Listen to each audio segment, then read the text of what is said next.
It was a shocking thing because as per Vedas, it is not permitted.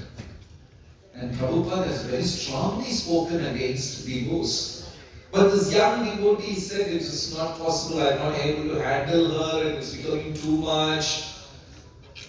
Then Prabhupada remained calm, grave for some time. And he said, yes. Then this news spread like a wildfire. How can Srila Prabhupada give permission for divorce? He has spoken against her, he has written against her. And this news just spread, and even senior devotees were very confused. Why Prabhupada gave sanction? And some of them were very happy because they were waiting in the queue. Okay, I can also divorce. Then, the talk was going on and it escalated, and somebody took it to Srila Prabhupada personally and asked, Prabhupada, why did you give permission? Then Prabhupada answered, even if I say no, he will still divorce. In that case, he will commit two mistakes. Going against Vedas and going against Guru. Going against Guru is a serious mistake. But now I have given him sanction. I will take the sin of going against the Vedas. He has followed his will.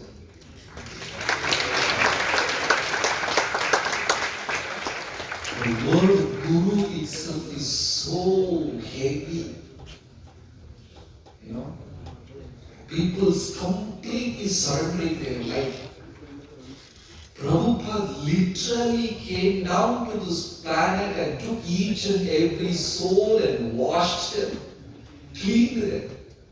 But the Jivatmas are like elephant, again they will go and jump in the mud.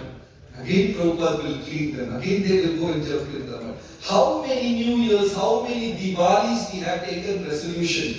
From today I'm going to get up morning, Mangalati, blah blah blah blah, third day I will go to sleep. How many of you have taken vows and how many times you have broken? Have you done that? Many of us. Patiently Prabhupada cleaned us again and again and again. Amazing sacrifice. Once a devotee was making a nice painting in Prabhupada's room. And the devotee was painting on the wall, and she was moving and moving and moving and making the painting, and finally she stepped on something. And suddenly she realized it is Prabhupada's asana, seat. Guru's asana is Vyasasana. You are not supposed to stand on it. You are not supposed to stamp on it. And suddenly that lady realized, I am standing on Srila Prabhupada's asana. And she became completely shocked. And she got up, jumped from that, and she turned back. Prabhupada is standing at the door. And she was like, she didn't know what to say. She said, sorry, I didn't realize she was talking about that. Then Prabhupada smilingly, he said, for serving Krishna, you can even climb on my head.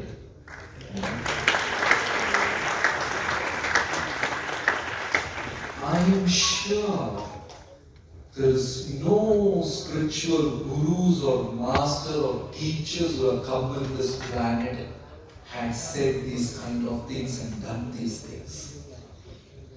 They all promoted their worship.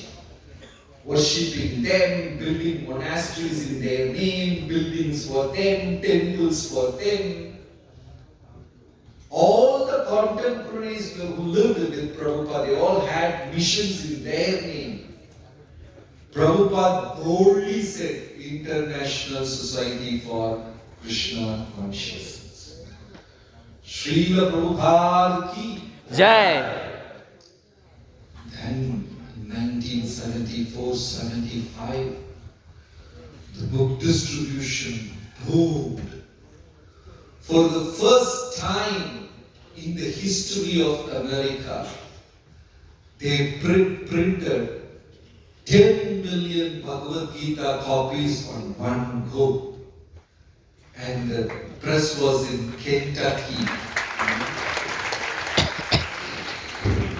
In Kentucky, the press, And the owners of the press said, we need a couple of months to plan because we have never printed such a big run.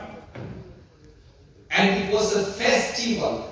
95 flatbed trucks full of paper came to the press. 95 trucks. And that year, ISKCON distributed 100 million Back to Godhead magazines all over the world. And when they reported this to this Prabhupada said, a man, an old man with 40 rupees can do this. Imagine what you all can do.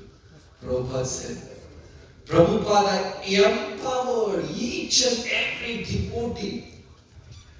You see these four main principles, the statements given by Prabhupada.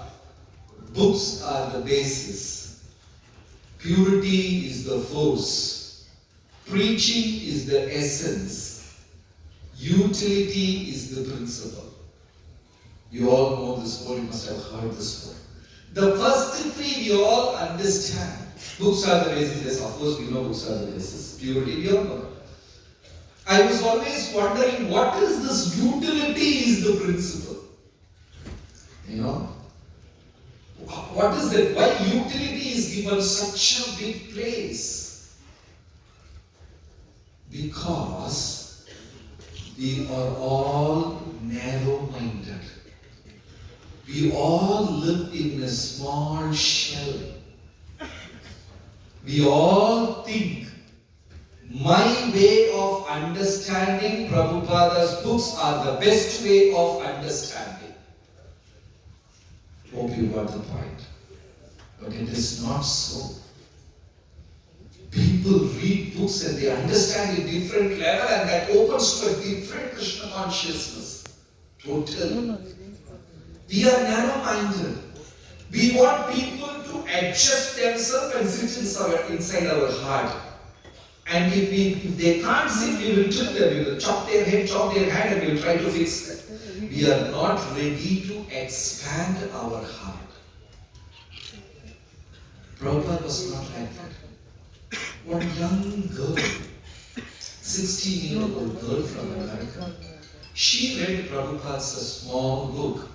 Prabhupada has written, all beautiful things in this world can be offered to Krishna. So she saw algae, the green stuff on this river, pond, algae. She found it to be beautiful. I don't know, she understood that something like that. She collected that algae so carefully, brought it home and kept it in front of Krishna's picture and offered. Imagine somebody does in our community, we will kill them alive. How can you do that? This is Dasapara, Katapara. So this girl brought that algae and offered. And she wrote letters to Prabhupada, and I got this green algae, I got that light yellowish algae.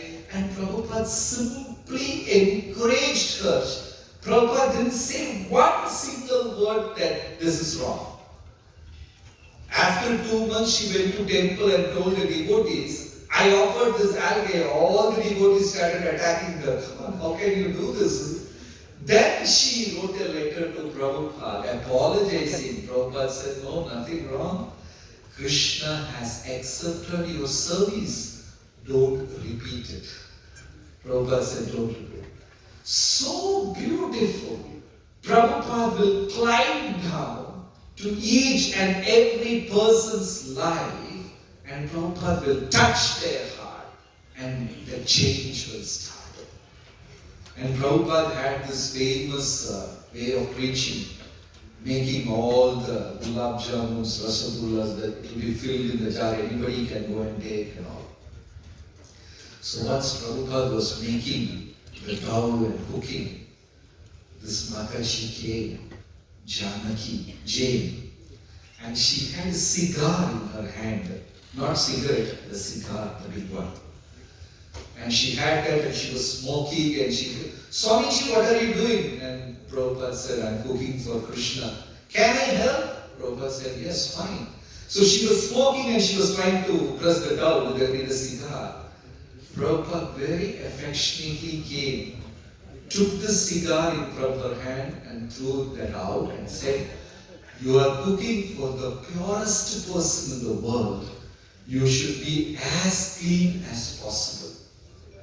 Then many years later, Janaki Mataji said, "That was the last cigar I have ever smoked in my life."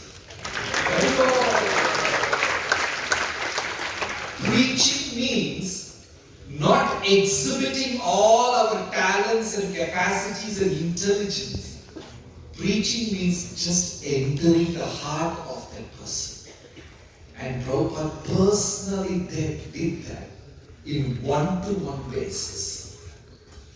And the word became true. He built the house in which the whole world can live. Srila Prabhupada ki Jai. Prabhupada was Acharya. We have seen many teachers and masters passing in this world. But Prabhupada was the first Acharya. Who is an Acharya? Acharya is a person who has got the right to change the scriptures, to present the scriptures according to time, place and circumstances. Like from Ramayana to the hunter Ratnakar.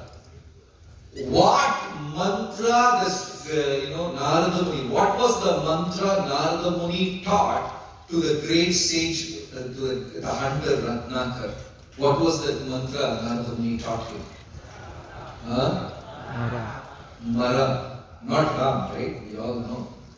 Imagine you are in the street, you are preaching to a friend, you are teaching somebody, don't chant Hare, chant Riha, Krishna, Arhi, I don't know how to pronounce it in reverse. Will you dare to do that? What an offense to preach like that. Changing the mantra, only Acharyas are empowered to do that. Narada Muni gave the mantra ulta to Ratnakar. So Acharya is not a person. Krishna has empowered that person personally and he is sent in this material world to make changes. Till what time? 5 minutes. Okay, I'll tell one more thing and we'll wind up. The first Rath Yatra in San Francisco, 1969, that was the first Rath Yatra. Prabhupada was very sick at that time. Prabhupada just inspired the devotees to have this Rath Yatra. They don't know what is Rath Yatra. They have never seen Rath Yatra in their life. And even Jagannath they have seen for the first time. No money, no manpower, just 20 devotees. They hired a broken truck.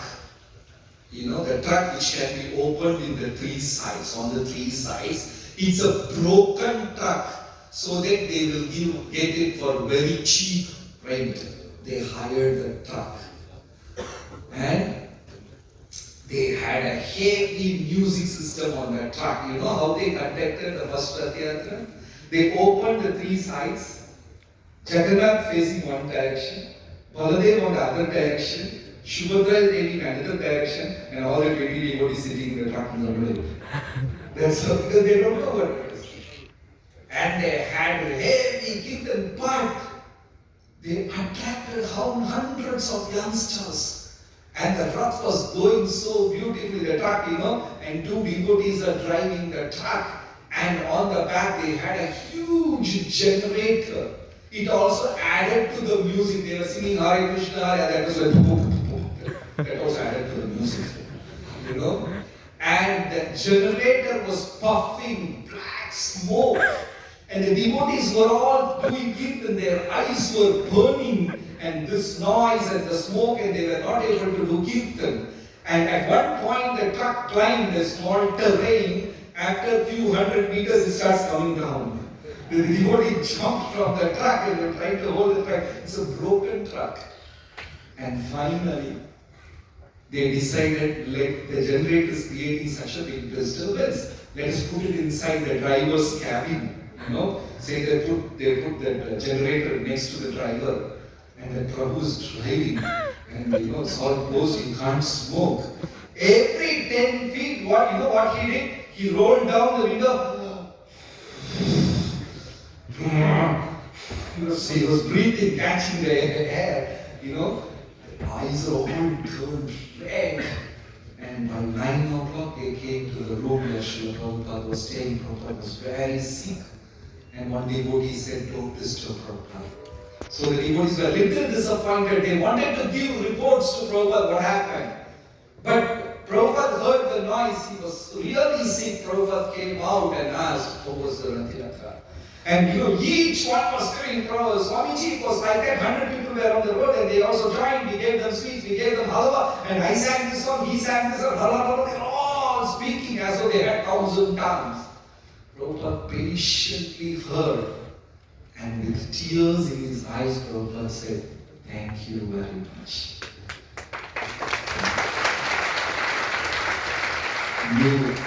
Prabhupada said, thank you very much, my dear American boys and girls. They don't know what it is. They gave their life just to see Prabhupada smiling. I remember one Maharaj wrote his Vyasa Puja letter, his letter to Prabhupada. He said, everybody was giving away something for you, Srila Prabhupada. I didn't know what to give. I don't have anything. I just had my youth, so I surrendered my life to you. And Prabhupada became so happy with that letter. So we all, on the brim of that age, we all young. We can do amazing things for Prabhupada and the whole parampara will bless. So now we are going to have, unfortunately we can't see Prabhupada, but I am sure Prabhupada and Guru Parampara is watching us. So every day we show our gratitude to Prabhupada by offering flowers and thanking him. So now is a chance for that. We are going to have Prabhupada Puja ceremony. From your heart you can offer flowers and thank Prabhupada for giving this beautiful shelter. Srila Prabhupada ki Jai. Thank you very much.